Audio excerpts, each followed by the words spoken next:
here to discuss all things NRL and anything sports related. Please give a warm Aussie g'day to the footy fanatic and America's own Corey Jackson in Outside the Sheds. Greetings, salutations, and let me land you. Welcome to Outside the Sheds, the show that delivers and delivers and delivers and delivers. Shedheads, welcome back. We all come down as we begin the next round. I didn't mean to rhyme that, but I did. We finished Magic Round off, a round that I think I talked in depth about last week. Is a round that's now on the bucket list for your Shedadamus to go up and visit, to be there in person, to go to Claxton Street, to go and bother Fletch and Hindy, just to get in the mix, right? That's what life is. Getting in there, stirring up the cookies, making sure everybody has adequate amount of chocolate chips. Now, Magic Round did not disappoint. 149,196 showed up, went through the gates, came back out of the gates. Maybe something the NRL might want to think about for Magic Round going forward is if your team is finished and you're going to leave and don't want to stay and watch some more incredible games of footy, that somehow you can pass your tickets on to somebody else to go in so the stands always look full. I think that'd be beneficial for everybody. Everybody likes to play in front of a full house. But that being said, I don't think we can go back and go any farther without saying how much of a success Magic Round was. And it started off, and we're going to talk in detail about the girls starting it off, the ladies, as they just put in an incredible performance to start the State of Origin Game 1. But there was just a buzz, and I think that's Brisbane. Vegas, some people call it whatever you want to say. Some people in New South Wales call it the center of the Death Star, but that's something else. But Brisbane Vegas is a special place. I like Brisbane. I've been there. I've actually seen an AFL match there. I saw the D's go up there and play the Lions. So I've been inside the Gabba. I've been at the center of a lot of the stuff in Brisbane, and I like it. Me and Mrs. Shedadamus rode around the city. It's a special place, and I think that, I don't know if they really thought that it was going to be pulled off that way, but I think the NRL did an incredible job by picking Brisbane to be the home of Magic Round. And I know that there had been talk early on that they were going to maybe move it every now and then to different places and all, but I just think that there's something special about Brisbane being the hub of it. I think the weather is usually pretty nice. It can be warm, I know, but it just feels right that would be a destination spot for it. But the NRL did it justice with the matches that we had. Almost every single one of them were close, and I think that's, if you don't have a dog in a fight, that's what we all want to see. Nobody wants to see blowouts. The NBA has been struggling this postseason that so many of the games, besides the Pacers dropping one last night they should have won, luck of the Irish, right? Anyway, but besides that, you want a close game. You want something that you can really sink your teeth in. You want to feel it in the pit of your stomach, and the NRL got that. And so that's why, even though we won't go into some officiating calls and how now if you blow a guy just a little tap in the face, that he's probably going to be out 6 weeks with an HIA. Besides that fact, it has been impressive. It was an impressive weekend, and let's go into some of these scores. Starting it off, Raiders 24, Bulldogs 20. Rapana and Hudson Young lead the Baby Greens over the Dogs. I'm going to tell you something. I try on this show not to pick favorites, but Ricky's boys, the Baby Greens, the Canberra Raiders, are becoming one of my favorite teams to watch. They never do it pretty, but I think Ethan Strange, watching Jordan Rapana playing fullback, the timeless one, they're just a fun team because somehow they're always going to find a way to stay in the fight. And I think that has so much to say with their coaching and Ricky Stewart. Sticky, that team is his essence. That team plays like Ricky, just like he percolates, And so that's why I picked him. Even though you would think the Dogs had more strike, the Dogs had more, attacking prowess, the Raiders, for me, were going to find a way to win that match. And they've got a tough match coming up this next round, and it was tough for me to pick, even though we're going to go into that. But the Raiders getting another impressive victory and now making it into the top 8. Broncos 13, Sea Eagles 12.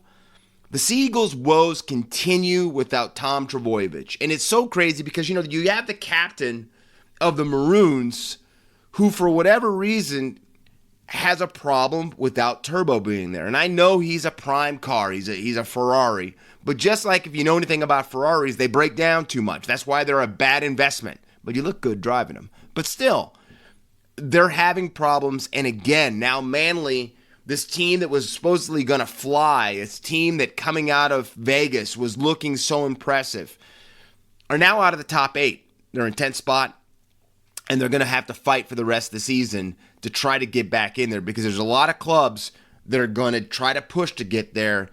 And I don't know. I did not have Manly in my top 8 to begin the season, and right now I can see why, because I didn't think Turbo was going to finish it. But the Broncos, Jock Madden looked good, slotting the late shot to give them the victory. They again find their way. Selvin Cabo looked incredible back in the fullback position, even without Walsh being there. Kevy's got himself a little engine that could. And I don't know why I would ever call the Brisbane Broncos a little engine because they're a big locomotive. But they just seem to, again, even though chips may be against them, find a way. Knights 28, Titans 24. Armstrong gets the treble. And the Knights continue to win without Kalen Ponga.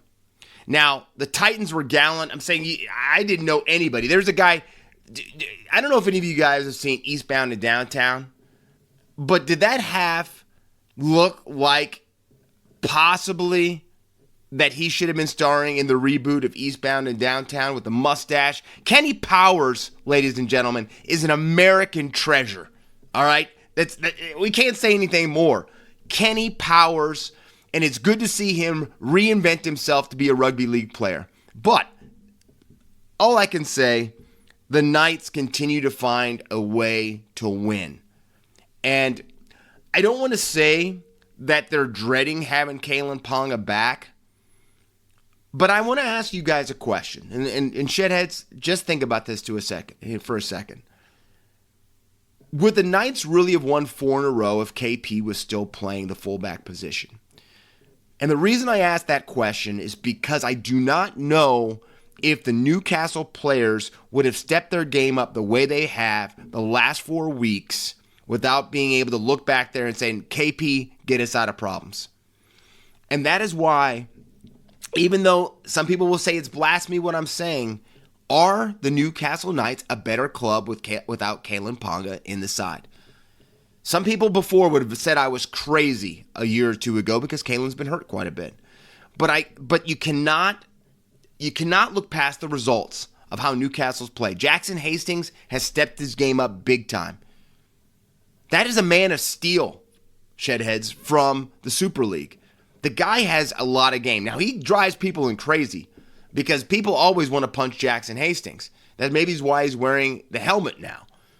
But that being said, they're still a better club or a better side, I think, without Kalen Ponga in the starting lineup because the way that they rally around each other. They love Armstrong. This young kid is coming in the fullback position, and like I said, he just got a trouble last week. You cannot look past the results, and Newcastle are getting the results. Sharks 38, Roosters 30, there it is. We're going to talk about this one in depth here shortly. But Nicho and the Sharks continue to show championship pedigree by getting their second scalp of a top 4 side, and I think changing the narrative in their own minds that they can win when these big games become important in late August and September. I really feel, and we're talking about rugby league.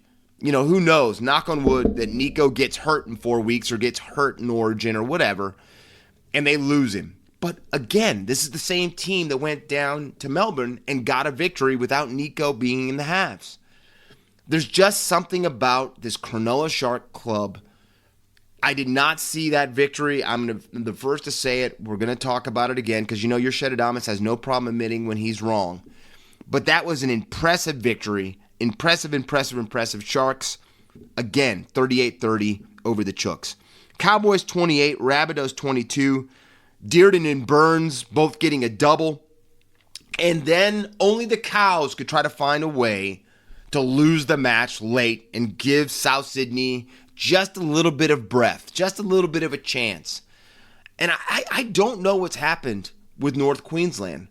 This is a side with Todd Payton who believes in defense that's almost seemed to forget their hard edge. Forget their let's dig in, let's hold a lead. I don't know what's going on with this club. But they did almost find a way to let South Sydney back in that match and to steal it at the whistle, at the gun. I don't know, but a team that was in the top 4 early in the season, you look at them and say the way they play defense, and with Origin with Origin coming up and Dearden probably being in the halves, yeah, that's a lot that's gonna rest on Chad Townsend's on his shoulders. But I don't know. At least Jake Clifford's going to be able to slide in there with Chatty. But the Cows have to really look inward to find out if they're ready to do the tough work and play a hard edge type of defense, because that's the only way they're going to get back up in the top 8. Warriors 22, Panthers 20, the upset of the round. Again, I will tell you, I have never been so happy to miss a pick, because I really love the Waz. I love the way they have revitalized the North Island of New Zealand. Why am I saying the North Island? Because we saw the turnout in Christchurch when the Waz went south. But they needed that victory. They needed it, and there was nothing that showed anybody that they could get that victory over Penrith. Because the Penrith Panthers are probably the best side, them and the Melbourne Storm, of losing stars and finding a new guy they plug in there, and the Penrith way, the Melbourne way, they just find a way to get the victory. But early on in that game, you just sensed that Penrith was just off. Dylan Edwards wasn't his normal bustling self. He missed a late field goal. They just weren't on. And I don't know whether they just not on because of, so many players being out, especially Nathan Cleary, or was it just that the will of the Warriors just was going to be too much for him that game? I don't know, but I was so happy that the Waz got that victory. For one, it saved their season, and it gives them confidence going forward that they can get back in this race. But an incredible match. Of all the crowds that I listened to, the crowd getting behind the Warriors up at Suncorp was so incredible to hear. They've said it before. I've heard a lot of people say that when your team is not playing, everybody's second favorite team is the Warriors, and that almost showed at Suncorp during that match. Storm 48, Eels 16. Munster going down early with that injury. He was in such pain, I thought he was almost acting when he rolled over grabbing at his groin there. It almost, the players have gotten so bad now with pulling out, Oscar nominating performances when they get brushed or tapped. I didn't know. And then you look at the video time and time again of Munster re-injuring, and I know he has been injured. That groin's been injured this entire season, and he's just continued to play through it. But I just thought it was a lot better because over the last 3 weeks, he started to become that Cameron Munster that we all know. But man, that was impressive. But I got to tell you, before I go into the match a little bit more, Cameron Munster probably knew deep down that he was done for Origin, right? He just knew it. But the smile on his face as he still found a way towards the end of that match of going into the beginning of the tunnel and taking selfies and pictures with people that were sitting there on the side really showed to me the total 360, I shouldn't say 360 because he'd be back, the total 180 in what Cameron Munster has become. He knows his importance to the game. He knows how important he is and how much of a face he is to the NRL. And even though deep down he was gutted, because I think we all know when we've copped a major injury, Cameron Munster still found it in himself to get around the fans and to make some people's days or weekend by taking some selfies. It was really incredible to see. Now, going back, what can you say?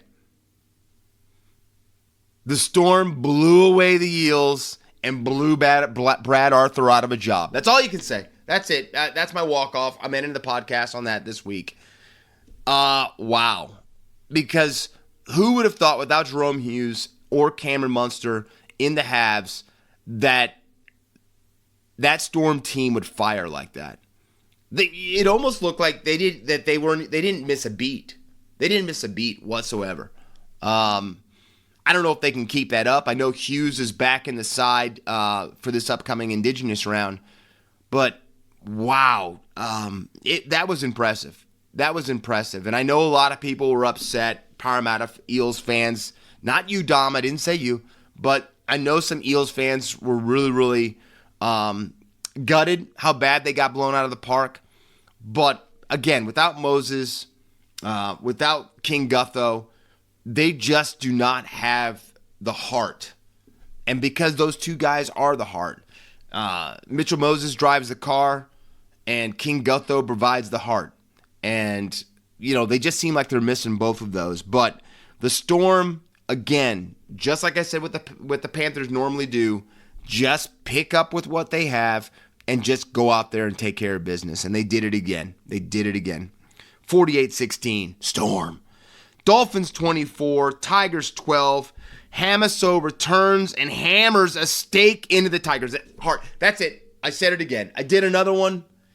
Another walk-off shot. Back-to-back, Shedheads. But yes, the hammering a stake into the Tigers' heart.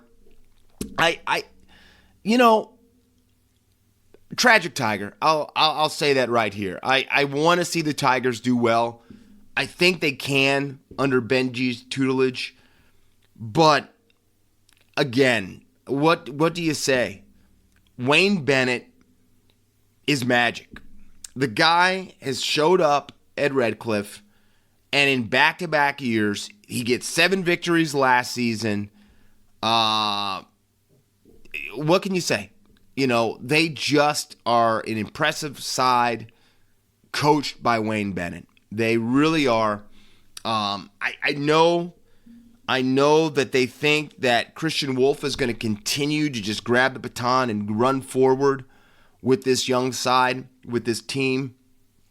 But I don't think we can take away how great Wayne Bennett is and what he does for clubs. And that 24-12 victory showed it to me 100%, where the Tigers just stayed around like they usually do, and the Dolphins, their steel, their mental, they just held it together. And at the end, too much hammer, Cheeto, whatever you want to say. It's impressive. It's impressive. And we're getting ready to talk about old Clint Eastwood here shortly. Now, the match of the round, Chooks versus the Sharks. I was so up for it. I got to admit, I thought it was going to be a great match. I never thought it was going to live up to what the expectations was. And it beyond, to me, exceeded it. The only thing to me that could have taken it over the top even more if Joey Manu was in the side. But besides that, we got both teams playing all out. You're Shedadamus. I'll admit it. I told you earlier. I will admit I picked the Chooks. I thought they had too much strike. I thought all the way around, there was even some rumblings that Nicho might not even play this match because of that calf strain. But I just thought the Chooks had too much. Now, 2 things are shown there. I just said it would have been great to see Joey Manu play in that match. Joey Manu he's as important to the Roosters as Cam Munster is to the Storm. And he's really important to that side with Dominic Young. Because Dominic Young looked out of sorts without Joey Manu being there. That there was just something off with the way the guys played the last 3 weeks without the flick passes from Joey, the pressure being taken off him because Joey's there, because there's no matter how much of a freak Dominic Young is, you can't take your eyes off of Joey Manu too. And I think that was a major loss for the Chooks. Okay, great. We've said that now. But in back-to-back weeks now, the Cronulla Sharks have got the scalps of the Storm and the Sydney Roosters. And if we remember everything they've said about the Cronulla Sharks, how they cannot beat teams in the top 4, we can put that to bed now. This is a side that is meant for violence and excitement. Because when those big boys come running over the top of you, Tom Hazelton and the bigs of Cronulla, they're going to wear you out. And let's get something straight. It's not like the Sydney Roosters are a small pack, too, okay? You know, you got Victor, JWH, Lindsey Collins. You've got some big boys there, the Butchers. But it just, and I know this is a saying, Mrs. Shedadamus says, are you going to say that again? It's a war of attrition. And it really shows me that Cronulla is not all flash and dash. They want to get dirty with you. They want to run you over. And when they got it in their mind, after that first try that was flashy with Nicho doing the cutout pass and going back and forth down the side, they knew to win that match, they had to take over the middle of the field, and they did. They did. I'm saying, you know, that last try that Tom Hazelton put in to finally put it to bed, I think just showed how much of a physical and brutal side Cronulla can be. They've got some big boys, and Mason Rudolph's not even there right now. He's still injured. So Cronulla, you know, it was impressive. And that's not even talking about Nicho. Let's go into Nicho for a second. Nicho kicks the ball out on the full, right? And we saw how he kind of, I don't want to say he fell apart, but his game dropped when he did that when their only loss of the season, they played the Tigers early this season. But what does he do? He kicks the ball out on the full. He answers it back by kicking a 40-20. That steal right there shows me why Nicho Hynes is Blues ready.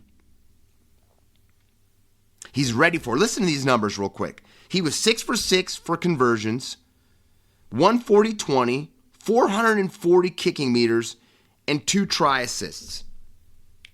On the biggest stage that you possibly can have, with it being Magic Round, against a team in the Sydney Roosters who had just been taking people out left and right like a Gambino hitman, all right? But they just handled them. And it all came down to Nicho guiding him around the park and playing the smart play. And that's why I think he's so ready right now for that 7 jersey for Origin. And we're going to talk about Origin selection here in the 40-20. But such an impressive victory. Such an impressive victory. Now, I want to say one other thing about the Sydney Roosters. Connor Watson. I've been a fan of Connor Watson for a long time, since Mrs. Shedadamus and I were down for the Auckland Nines. I know he's originally a rugby union man. He grew up playing rugby union more than league. But I'm going to say, and I'm not afraid to tell us when there's an elephant in the room, Shedheads.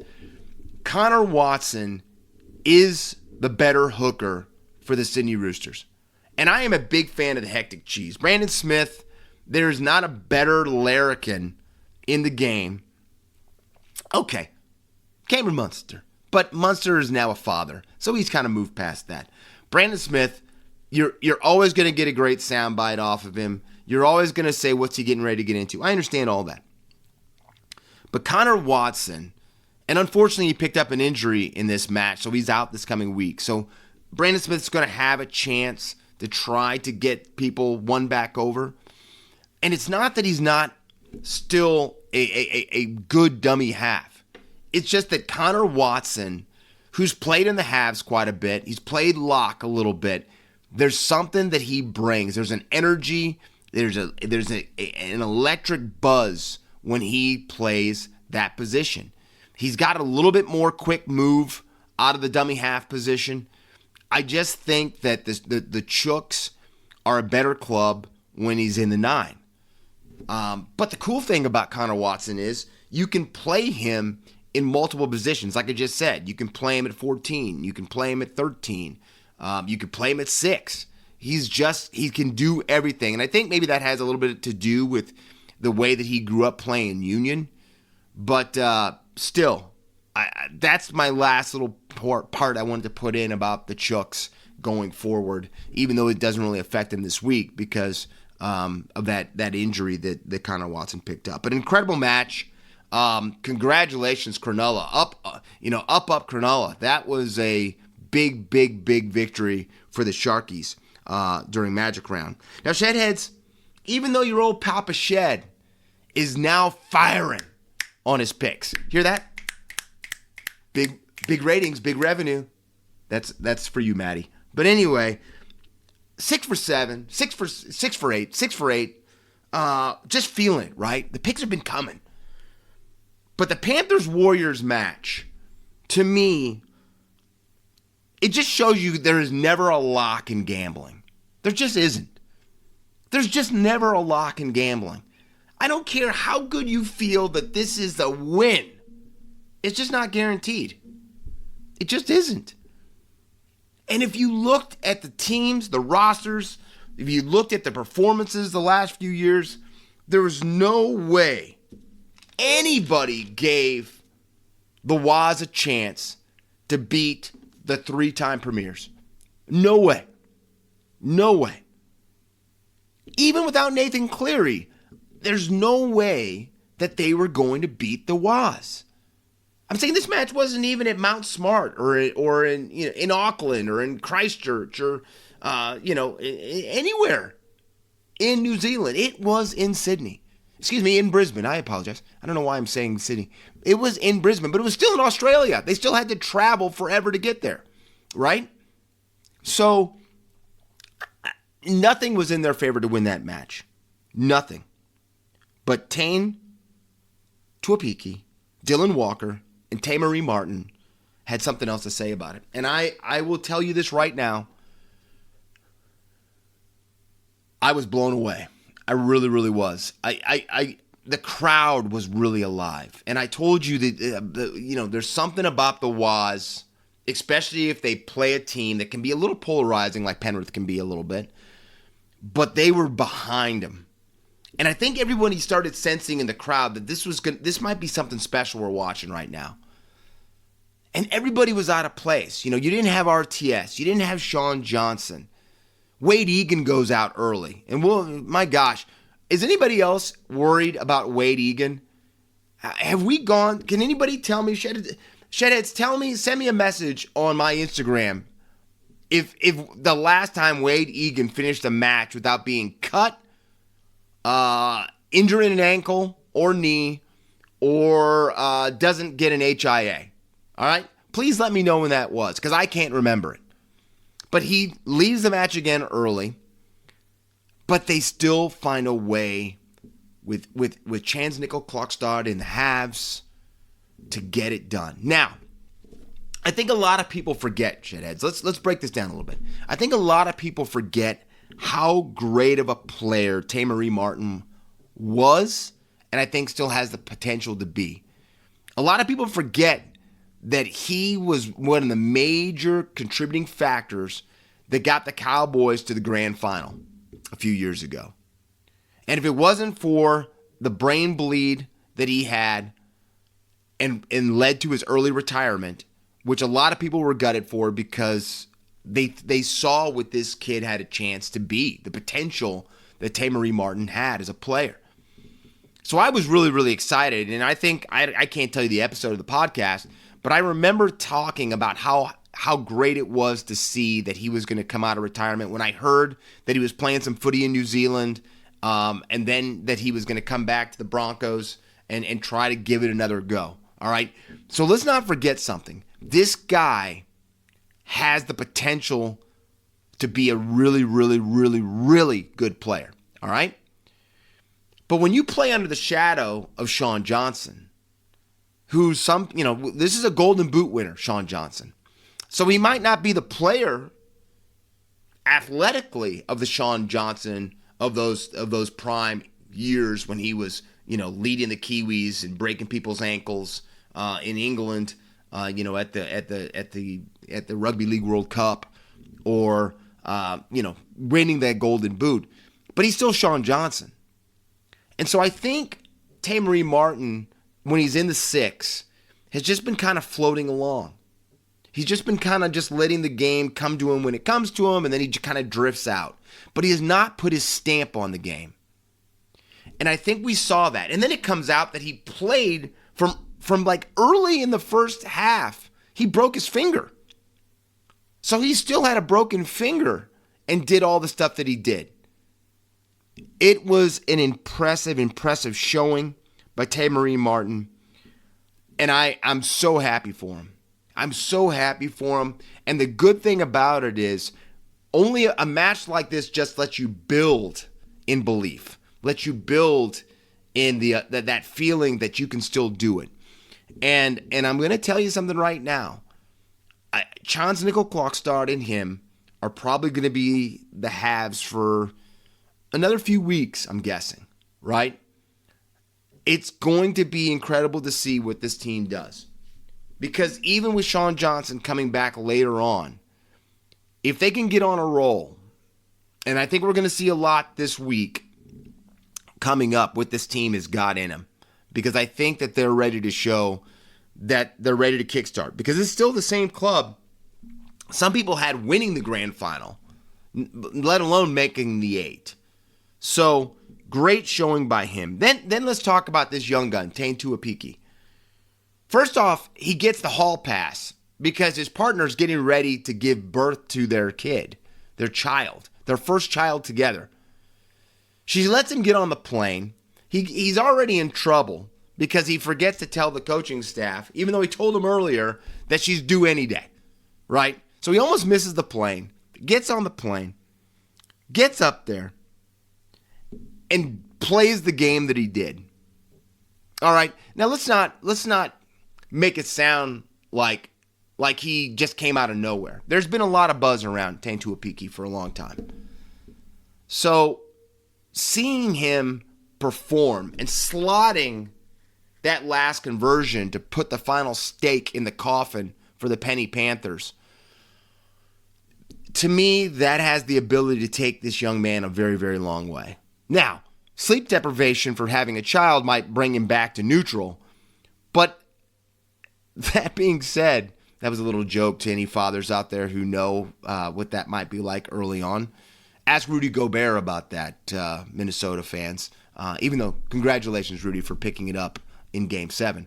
But that's the type of stuff I'm talking about here. This kid, kind of a lot like what we've been talking about with the Newcastle Knights. You lose RTS, you lose Sean Johnson, you lose Wade Egan. What does everybody have to do? Everybody knows we've got to win this match or it could be our season, so everybody steps up. Everybody steps up and plays the best they possibly can play. And that's what we watched the Waz just do. That's what we watched a club will themselves to victory, and their will and their hunger, and maybe they're feeling that, if we don't, we've got to play the rest of the next 2.5 months for no reason, but pride, that wasn't enough for them. They wanted to be in the running. They wanted to live up to the potential that this team has, and they did it. And I was so happy for the Waz. It was impressive all the way around. And like I said, to me, that was the feel-good story coming out of Magic Round, was the New Zealand Warriors saving their season and marching forward. Incredible stuff there. Incredible stuff. Now, again, I said earlier, the match that kicked off, Magic Round was Game 1, Ample Women's State of Origin. All right? First off, impressive in the standpoint, the crowd was 25,492. And it wasn't a lead-in game. There wasn't a bunch of people that were staying to watch the ladies play after the guys played. That wasn't the case whatsoever. This was people showing up to respect and to represent their sides in a State of Origin match. It was a 97% increase from Game 1 last season. Game 1 last season had 12,972 fans. So when the NRL says they're impressed about something or proud about the numbers, well, you better kick in right now because you got to be proud about that. Now, when the game got going, I think you could easily see that the Blues were the better side, at least in Game 1. At least in Game 1. They looked more physical. They looked faster. And I don't think I've ever told you guys the story when I went down to the Auckland Nines. And I flew out of Sydney, and I was in the terminal with the women's team. I guess it would have been not the Wallabies, the Kangaroos. That's what I'm saying. I don't know what happened right there.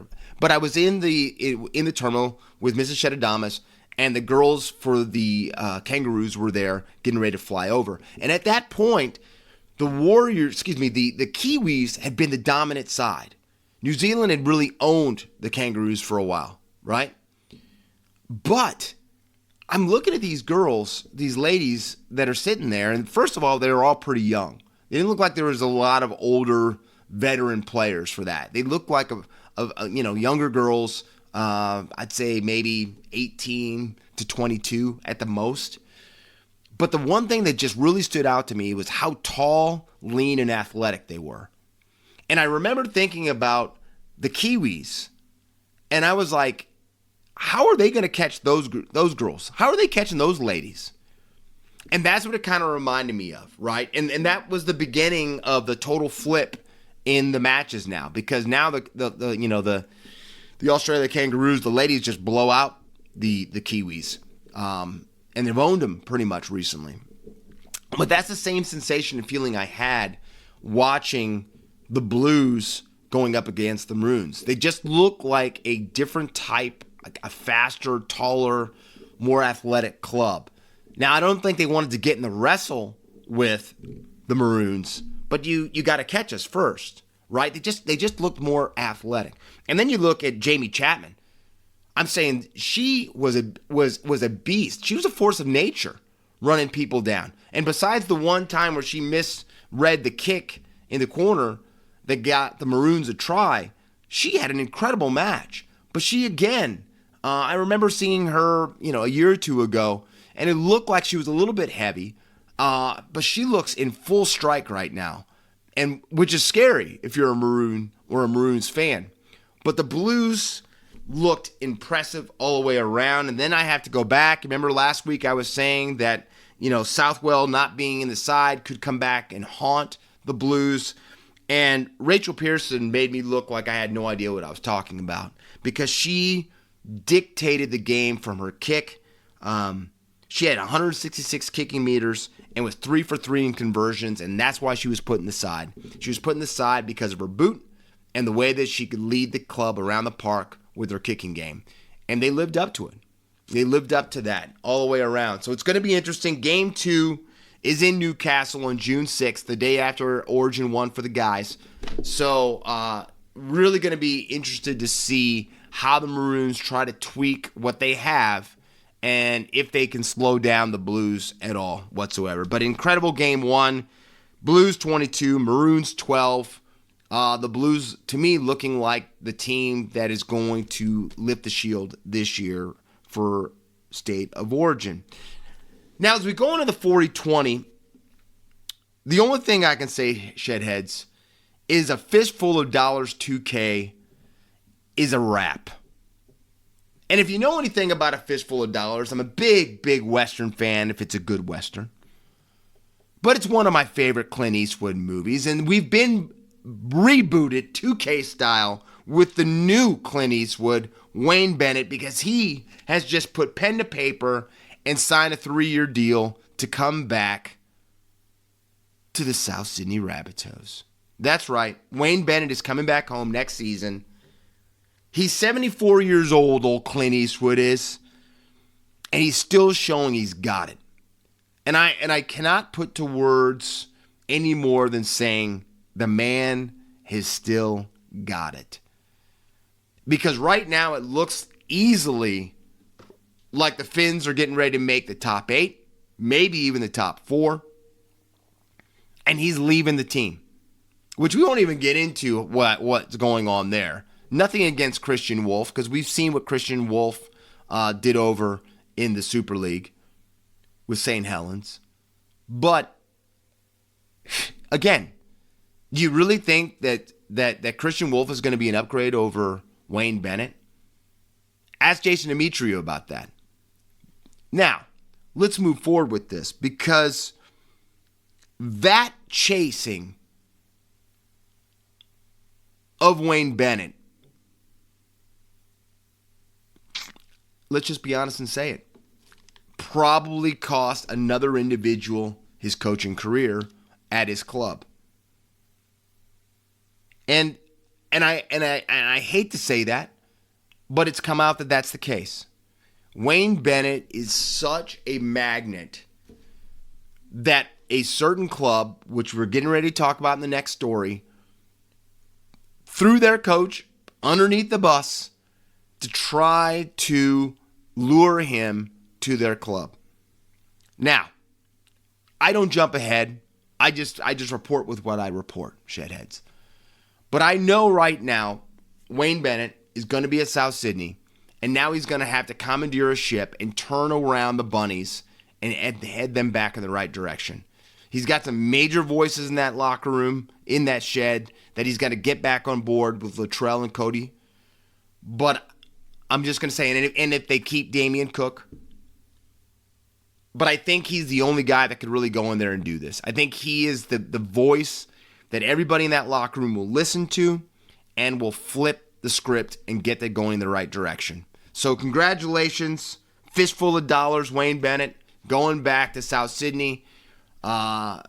David, I know you're excited that he's coming home too. Big shout out to my man, the voice. But again, it's a coup, and he's coming back to South Sydney. So congratulations to old Clint Eastwood. Now, I just said a second ago, with one rising, one will fall. And unfortunately for BA, Brad Arthur, the chase for Wayne Bennett cost him his gig for the Parramatta Eels. Now, what really hits you about this is that Brad Arthur had been told for weeks now that the board was 100% behind him, that the board understood his plight, that the board was not thinking about doing anything else. But the problem is, we've been listening for weeks now about the rumblings that have been going on with the Parramatta Eels. The rumblings that they were interested in Wayne Bennett.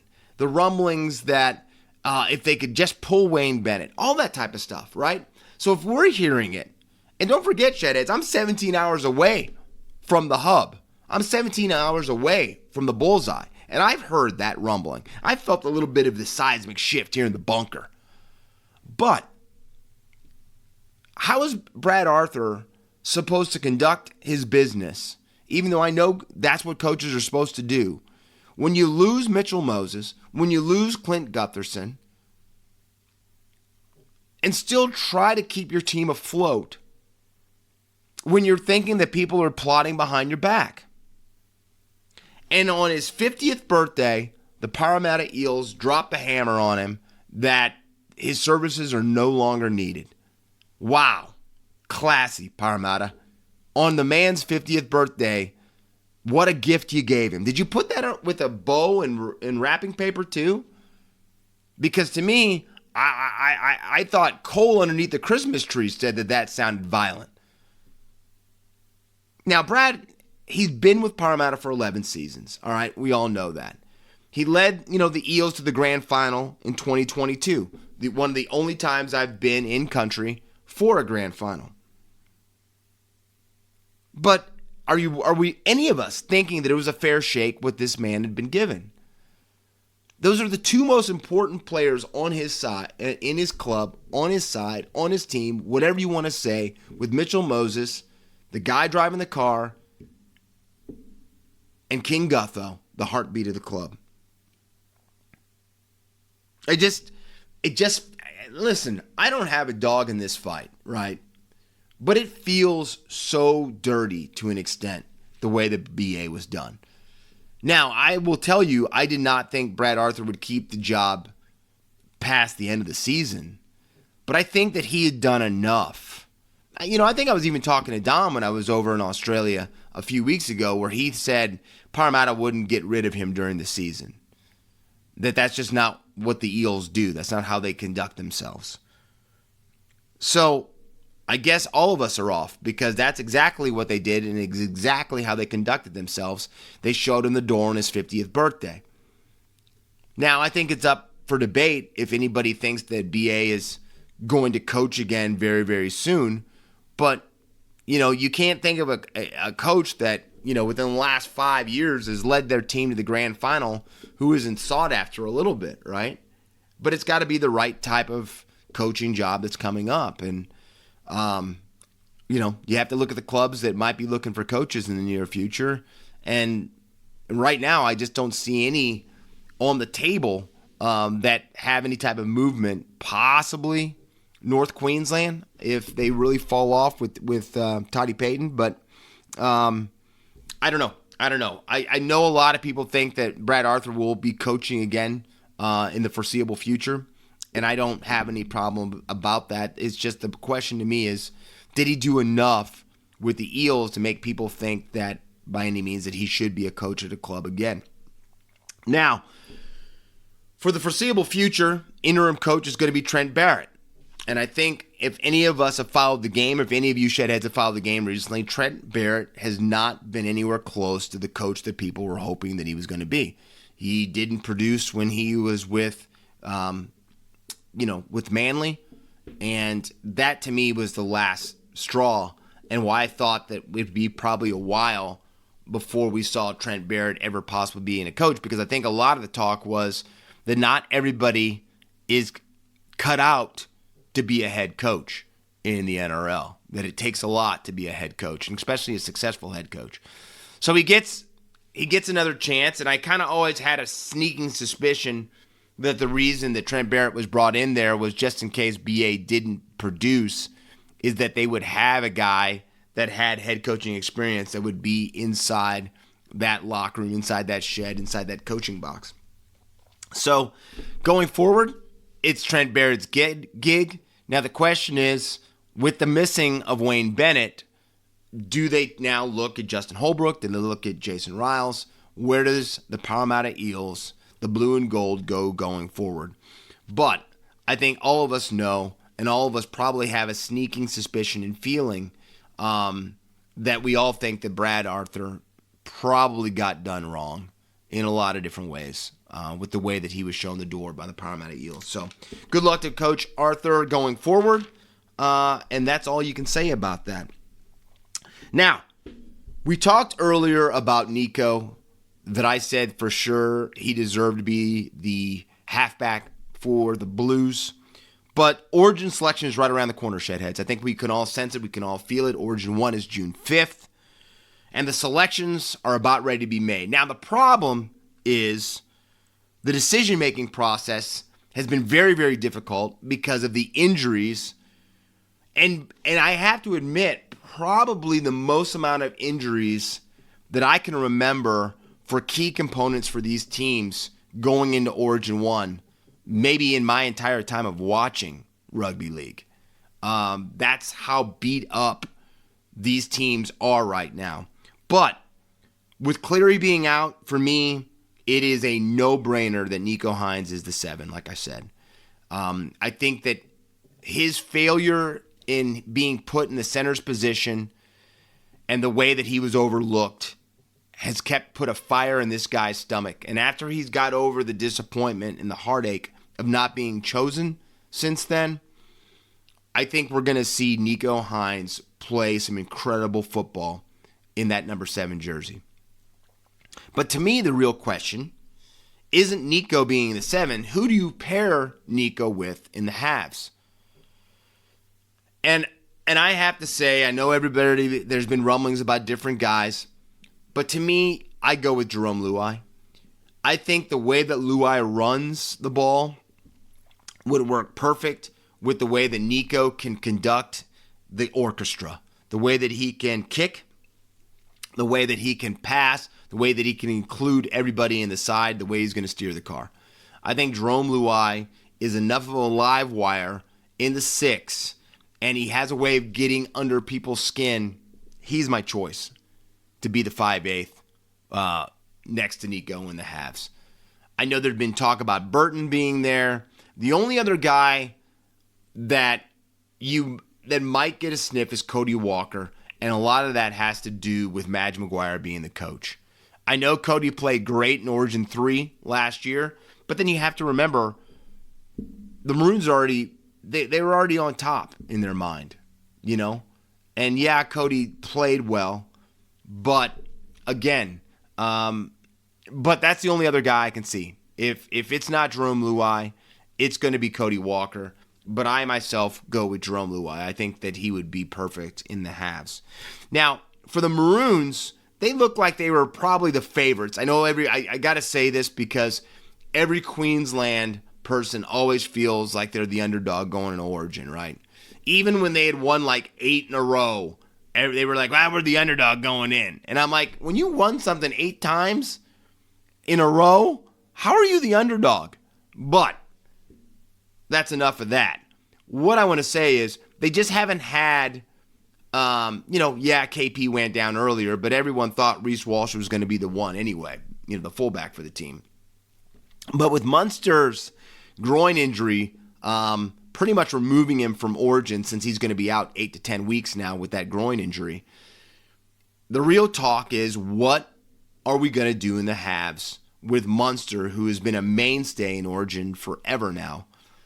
Who are we going to pair DCE with? It's going to be either Tommy Dearden or Ezra Mann, right?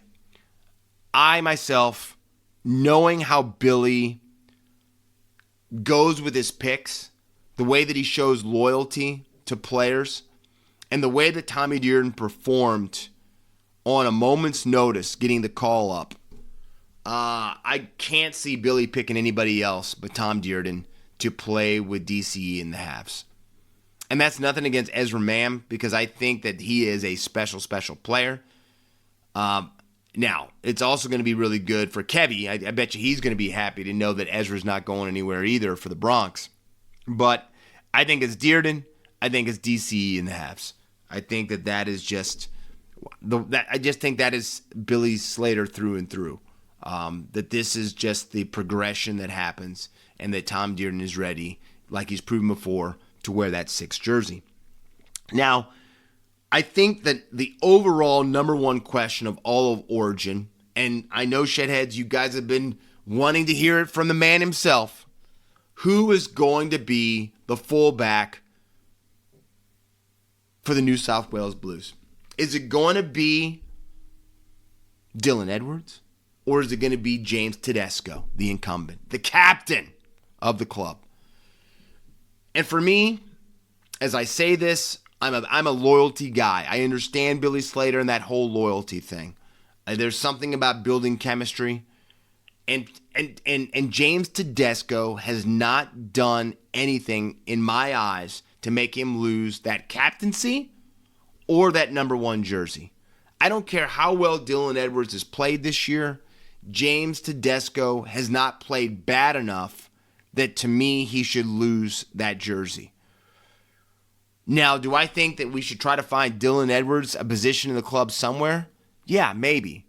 But I don't think that place would be the number 1 jersey right now, because James Tedesco, to me, is the captain of that club. He's the captain of the Blues, and he's played well. I'm saying even in their loss this last week, he still, I think, had 162 running meters. I think that's what I saw.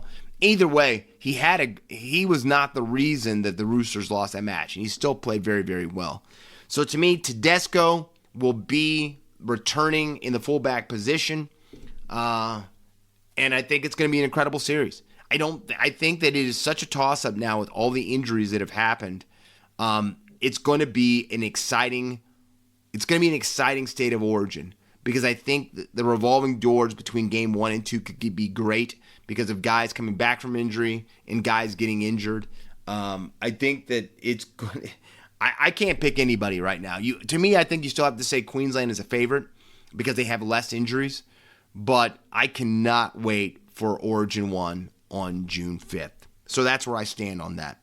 Now, we know, I told you about my 3 favorite rounds, and this is one of them coming up. Indigenous round. We also know that your Shedadamus is on a heater right now. I said it earlier, 6 for 8 last round. We've been feeling it. We've been going. So let's go into the picks. On Thursday night, we've got the Dragons versus the Dogs. I'm going to go with the Dragons. They had the week off. I just think that the travel that the Doggies had to go with, I think the Dragons are sitting there waiting, and I'm going with the Flanagans to get the victory on Thursday night. Friday, Tigers versus the Cowboys up in North Queensland, out in Townsville. I'm going with the Cows. I think this could be a high-scoring game because I think both teams, truthfully, I think the Tigers play better defense than the Cows. But I think the Cows have more strike than the Tigers. So I'm going with the Cowboys. They're going to be at home. I think the Tigers are just missing some major strike in players. So I go with the Cows. Storm versus the Sea Eagles. I told you earlier, Jerome Hughes is going to be back. There's a possibility that they're talking possibly that Meany might be in the Habs with him. I'm not sure. That was just a little bit of rumblings I've heard. But Hughes is back, and because of that reason, I think the Storm continue that continued tradition of the Seagulls losing without Tom Trbojevic. But the Storm get the victory over Manly. Saturday, Roosters versus the Raiders. To me, this was the hardest match to pick. Because the way the Raiders drag you down to their level and then beat you at their own level. But I'm still going with the Roosters. Joey Manu's going to be back this week. And because of that, I think that they are going to be hell-bent on proving a point. And so I've got the Roosters beating the Raiders. Panthers versus the Sharks. I'm thinking that the Cronulla Sharks are the real deal. And I think they hand the Panthers their second loss in a row. And they get the Penny Panthers. I think Nicho is got a point to prove. And I think he's going to play an incredible match to show without a shadow of a doubt that he's the number 7 for the Blues. And then finally on Saturday, Eels versus the Rabbitohs. I just had this sneaking suspicion after all the tumultuousness that's going on with Parramatta that the Rabbitohs get the victory. The Rabbitohs hand the Eels another painful loss. But also, the Rabbitohs get back in the win column. Sunday, Titans versus the Broncos. Shedheads. I know the Titans are a gallant side. I know that they fight to the end. They are starting to really live up to that Desi Hasler. You want to get in a fight with me, I'll show you. But Broncos. I think the way that Jock Madden played last week, I think Ezra Mam is going to prove that if they do name Tommy Dearden in the halves, I think Ezra Mam wants them to think twice. Because don't forget, Tommy Dearden was a Bronco before he went to North Queensland. So I think he's got a point to prove to show that this isn't as easy as a pick as you want to make it to be. But I got the Bronx getting the victory there. And then finally, closing out the round, Dolphins versus the Warriors. I'm going with the Waz. I feel that magic is back in that side. They're back in New Zealand. They're back in Auckland. I think the Waz get treated like homecoming kings, that they get really, really celebrated like they should after getting that victory like they got last week. I think the Waz get the victory over the Finns. My gun of the round, this was tough because Armstrong played well, Nicho played well, but I'm going with Tane Tuapiki, I probably said it wrong, Tane Tuapiki. 1 try, 3 for 3 for conversions, 198 running meters, 2 line breaks, and 3 tackle breaks. I think this is a coming-of-age story, and I think he's going to play incredible this week for the Warriors again. But Shedheads, I hope you're safe. I know there were some really bad tornadoes up in the Midwest. I was just up in the Midwest this last weekend. I hope the people in Iowa are doing all right. I know that a couple towns were hit. Des Moines was almost hit. But I hope the people are staying strong up there. But as we go into this week, even though I love to end on a happy note, be thankful for what you have. Be thankful for the people that you have. Be thankful for the food that's always in front of you and the roof above your head. But Shedheads, have fun watching this round. Keep your heads up. Put them down. Indigenous round. Be proud and inclusive of everybody. And until next week, see ya. And that was another fantastic episode of Outside the Sheds with Corey Jackson, talking all things NRL and all things sports.